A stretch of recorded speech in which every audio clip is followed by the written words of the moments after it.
My name is Fulton Mangwanya. I'm the Director General of the Zimbabwe Parks and Wildlife Management Authority. And the name says it all. I'm from Zimbabwe.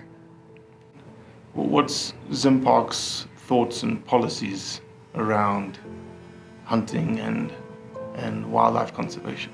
When we talk of conservation in Zimbabwe, the first thing that everyone has got to know is that we have got our philosophy. We believe in sustainable utilization of wildlife resources. So hunting on its own is two-pronged, the benefits that come from hunting. We do hunting in order to get funds for conservation business. Otherwise, we don't get anything from the fiscus, government fiscus. So the money that we get, we use it or plow it back to do conservation business, which is law enforcement, the anti-poaching and all those things. And at the same time, the proceeds that we get from hunting in Zimbabwe do go direct to the communities. My name's James Lutalo. I am the Director for Tourism, Wildlife and Antiquities in the Ministry of Tourism, Wildlife and Antiquities in the Republic of Uganda. James, what would happen if hunting was not available to you? What if hunting was not a wildlife management tool that you could use? Well, if it wasn't, then all the wildlife on private land would be wiped out. Because in Uganda, one of the biggest challenges we have is human-wildlife conflict, resulting from, one, the land is static, the populations are rising, the communities would like to use the land to grow food and to get involved in other livelihood projects.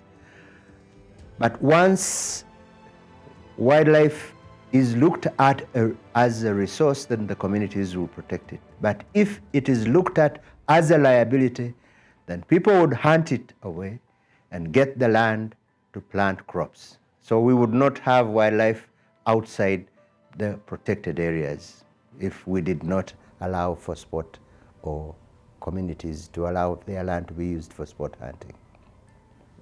Because the moment we stop hunting in Zimbabwe, it means private land would definitely change the land use, and that will be destruction of habitat. And at the same time, when you talk to ZimPark's area, which is 5 million hectares or 20 or 13% of Zimbabwe, there will be congestion of animals, which is already there, because right now we've got an excess of about 40,000 elephants. So stopping hunting is disaster. The moment we stop hunting, it means the animals will be hunted to extinction because they won't be having any value to anybody.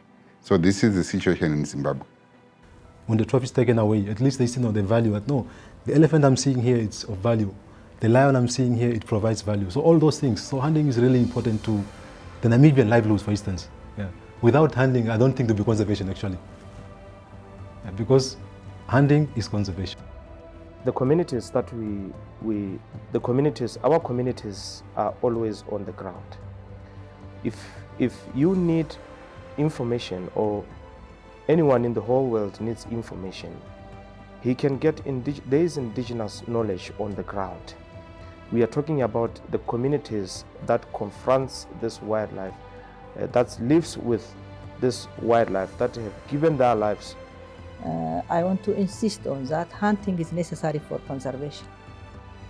So if hunting is not applicable in our case, illegal activities will be becoming a serious issue, so that the wildlife resource will decline and we can lose them for good.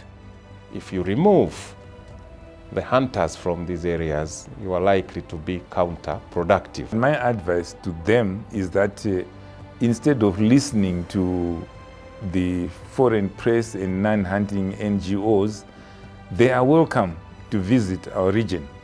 I would rather they come to Zimbabwe, we take them to Botswana, we take them to Namibia, to Mozambique, to see how hunting is making people survive, how hunting is a way of life for those people.